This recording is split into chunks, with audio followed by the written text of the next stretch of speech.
আসসালামু আলাইকুম ভিউয়ার্স, সকলকে all job news and education চ্যানেলে স্বাগত জানাই। চলে আসলাম নতুন একটি ভিডিও নিয়ে। ভিডিও শুরুর প্রথমে বলে রাখি, যারা আমার চ্যানেলে নতুন দয়া করে আমার চ্যানেলটি সাবস্ক্রাইব করে দিবেন।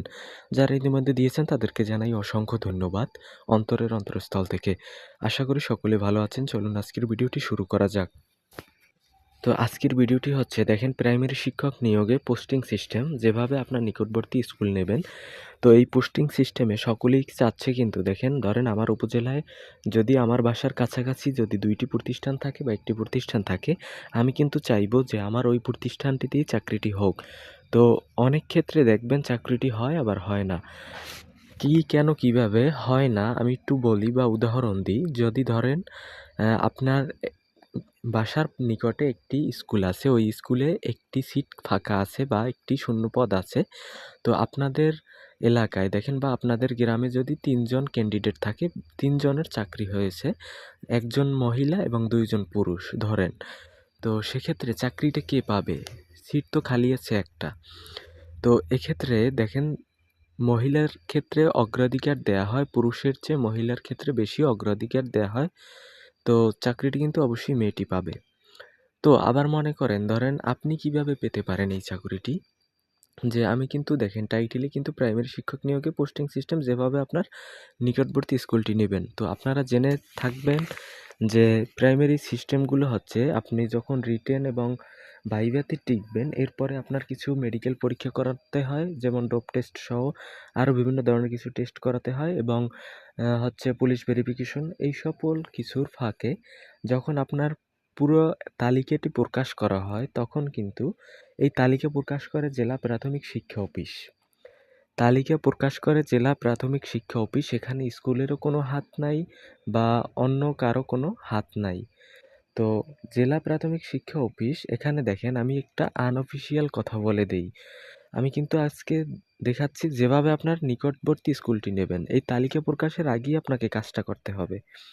দেখেন জেলা প্রাথমিক শিক্ষা অফিস এখানে যে প্রধান আছে, সে কিন্তু এই কাজটি করে না। সে কিন্তু এই কাজটি করায় কার মাধ্যমে? উচ্চমান সহকারী অথবা উচ্চমান সহকারীর মধ্যে যারা আপনার হেড ক্লার্ক আছে, এদেরকে দিয়ে কাজটি করানো হয়। এরাই কিন্তু পুরা তালিকাটা প্রকাশ করে বা কে কোন স্কুলে যাবে এটা কিন্তু প্রকাশ করে। ধরেন আপনার কাছে যদি কোনো লোক থাকে বা জাস্ট লবিং এর মাধ্যমে যদি আপনি যেতে পারেন সেখানে, যদি আপনার ওই প্রাথমিক শিক্ষা অফিসারের সাথে যদি আপনার অন্য কারো বা রিলেটিভসের কারো যদি সম্পর্ক ভালো থেকে থাকে, তাহলে তার মাধ্যমে যদি আপনি তালিকা প্রকাশের আগেই যদি আপনি চলে যান, তাহলে কিন্তু ওই তালিকায় আপনি নামটি আগে দিয়ে আসতে পারবেন।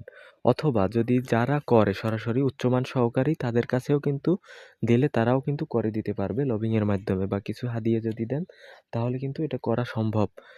কিন্তু যদি তালিকা একবার প্রকাশ হয়ে যায় তখন কিন্তু আর এটা সম্ভব না। আমার জানা মতে একজনার চাকরি এভাবে তার বাসার পাশের স্কুলে না হয় অন্য দূরে হয়েছে, প্রায় ১০ কিলোমিটার দূরে। তার কিন্তু ৬ বছর চাকরি করা লাগছে।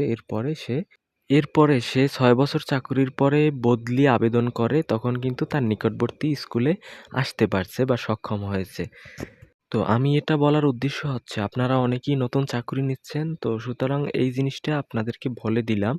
যদি আপনার মনে হয় যে আপনার নিকটবর্তী স্কুলে যে শূন্যপদ অল্প আছে, সুতরাং যেহেতু আমার গ্রামে অনেকেই আছে, তো আমার চাকরিটি কিন্তু নাও হতে পারে, তখন দূরে হবার সম্ভাবনা থেকেই কিন্তু আপনারা সেখানে মানে জেলা শিক্ষা অফিসে গিয়ে আপনারা কিন্তু এই তদবিরটি করতে পারেন। তাহলে কিন্তু একটা সম্ভাবনা থাকে। তো এখানে আমি আরেকটা উদাহরণ হিসেবে দিতে পারি। দেখেন ধরেন আমি একজন প্রার্থী বা ক্যান্ডিডেট, আমার চাকুরিটি হয়েছে, আমার হচ্ছে ধরেন বাসা হচ্ছে একেবারে প্রত্যন্ত গ্রামে। কিন্তু আমার সন্তান বড় হওয়াতে ধরেন আমি চাই যে উপজেলা পর্যায়ে আমার সন্তান লেখাপড়া করাবো। তো আমার চাকুরিটি উপজেলা পর্যায়ে হলেই ভালো হয়। তো দেখেন উপজেলা পর্যায়ে বা পৌরসভায় যার প্রার্থীরা আছে তাদের কিন্তু প্রাপ্য উপজেলা পর্যায়ের ওই স্কুলটি। এখন আমি লবিং এর মাধ্যমে কিন্তু উপজেলা পর্যায়ে আগেই কিন্তু আমি লবিং করে আসছি। তো উপজেলা পর্যায়ে আমার কিন্তু চাকরিটি হয়ে গেল। কিন্তু ওই পৌরসভায় বা উপজেলা পর্যায়ে যারা আছে ক্যান্ডিডেট, তাদেরকে কিন্তু আবার গ্রামে পাঠিয়ে দেবে। তো এমনই কিন্তু ঘটনা ঘটে বাংলাদেশে। তো এজন্যই আপনাদের উদ্দেশ্যে বলে রাখা, যদি আপনাদের সম্ভব হয় তাহলে এটা করতে পারেন। তো একবার যদি চাকরি বা তালিকা প্রকাশ করা হয় তাহলে কিন্তু আর করার সুযোগ নেই।